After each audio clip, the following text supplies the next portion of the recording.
Welcome, Beanie fans, and welcome to another episode of the Shite and Sarcasm Engineering Show. In today's episode, someone is suing someone, and it's not me, for once. Right, today we have what is possibly the most strangest thing I've seen in quite a while.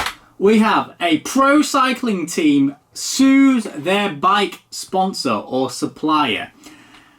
By Beanie, age 5, the pen is working and it needs to work real good today.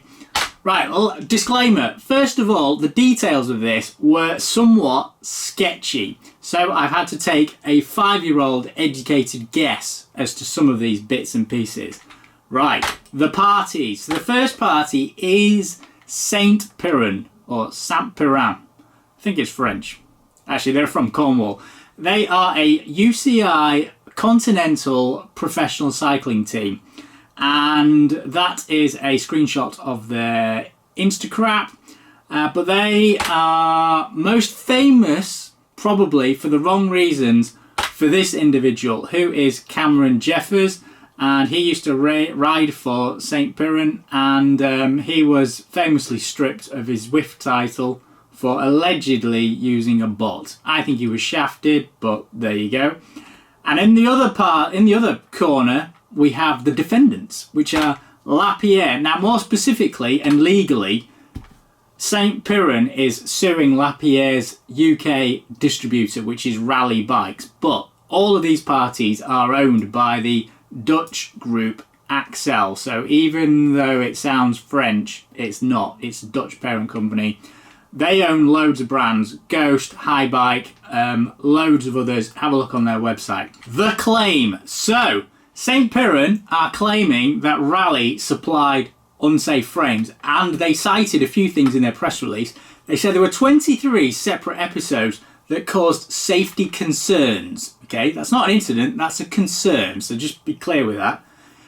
7 fork failures, that is quite a considerable number. Multiple replaced frames and 14 marked steerer columns. And they said they were potentially susceptible to failure. I should just point out, elsewhere in their press release, they said they were supplied 60 bikes. So 7 fork failures out of 60 is over 10%. That's quite a horrendous number. In response, Rally claimed St. Piran's mechanics over-tightened the headsets of stems or whatever bits and pieces, and that was their response. And it's been going through the legal eagles, since April, allegedly. Right, what is the issue? Well, it surrounds this bike. So this is the Lapierre Air Code, and I'm not quite sure of the year. Now, in the press release, they said 2021, and this is the picture that I got from Lapierre's website, and it's got the ski-style tri-bars on the front. But more specifically, it surrounds this. Which is principally where they're alleging the fault would go. Now, it's not very specific, so this is a guess as to what I think is going on. This is a bike frame, and I've gone to another level of PowerPoint here, an assembly of the headset system. So you've got the lower bearing, and please excuse me, this is a schematic, so yes, that is a 6000 series radial bearing. And normally in a steering system you would get a angular contact bearing. Sorry. There is the top headset bearing. And then the fork. Flipping heck, did you see that? That was good. So the steerer tube comes through, okay, and this gap here is quite critical. So that means the moving parts of the fork do not touch the static part, which is the frame. The centre section comes through, and at the top you have a spacer or a gap, and then you insert this thing, which is the expander bung. The expander bung is there to grip on the inside of the steerer tube, so it grips in here. And that usually has a nut, and it does it by expanding outwards. Then you put the stem on, a top cap on top of the stem, and then a nut. Well, it's actually usually an M6 set screw that goes all the way through the expander bung, and that preloads everything. Now, and this is where it starts to get a bit juicy, the modes of failure. There's multiple modes of failure that I've seen. So just a bit of background. I quite often do expert witness work for various people, typically insurance companies. When someone buys a frame or has an accident or something, then I have to say, you know, the frame has been damaged because of this, that or the other. That's one of the joys of being, I guess, a chartered engineer. So it gives you, you know, that ability to do that. This setup is prone, in my experience, to multiple types of problem. The biggest problem is indeed, as rallies say, over tightening. Because if you over tighten this here, if you've got a load of spacers on top of the stem, then you're expanding into virtually very weak material, and then that can crack it, because carbon is not like aluminium. It's not a ductile material. You take it beyond the limit, it'll just suddenly snap. That's why lots of companies say do not put loads of spacers on top of your steerer tube or steerer fork. The other thing that can happen is if you put too many spacers underneath your stem, you can make that a point of fatigue. Now, I'm not saying for 1 second St. Piran don't know how to tighten their headsets down. All I'm saying is this is a very common mode of failure, and in my experience, quite a few mechanics and people do get this wrong, because when you screw this screw down, you're going into a slightly distorted envelope, because the steerer tube is rarely completely round. In fact, it's almost never completely round. The bung itself isn't completely round. It tends to look like either two semicircles with a slit in between, or some of them are like three, like a trilobe affair.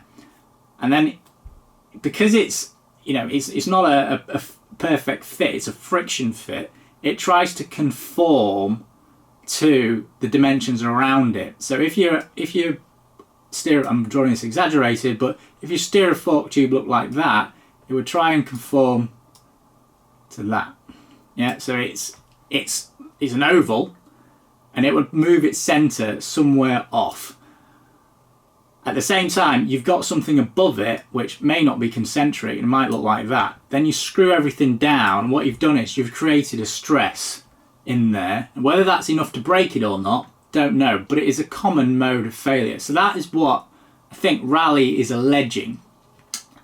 Now, on the other hand, St. Piran probably could say the fork steerer was defective. They've also said that the fork steerer was marked. So that marked could mean a load of things. So the first is there's some sort of fit issue where, let's say, the Lapierre stem comes in and then grips it and marks it, which is a bit of a problem. Or it could be a manufacturing defect. It could even be twisted or bent. So there's all of those things that could be happening. And really, the only people that will know is Raleigh and St. Piran. So this is where the problem, I think, lies. So where they've quoted the 23 separate failures, that's where it's going to happen. Right, so other tidbits. Now, St. Piran are going for 100k UK pounds of damages. So that's like $115,000. And they've quoted, I think, the replacement of 60 bikes, which if you do 100k divided by 60 bikes, that's not really that much. That's like 1,500 quid a bike, maybe a bit more than that, 1,600 quid a bike, which, given that these bikes, you know, the list price of that air code bike was like 8 grand. so it goes to show what's going on there. And the other thing I wasn't sure is if St. Piran were going for contract breach or unsafe goods, and it didn't say that in their statement. And again, I don't know. A bit of an aside, but one of the consumer protection things that exists in the UK is something called a small claims court. So you can pay 35 quid and basically take anyone to court for a sum, I believe it's under £10,000, it might be £12,000 now.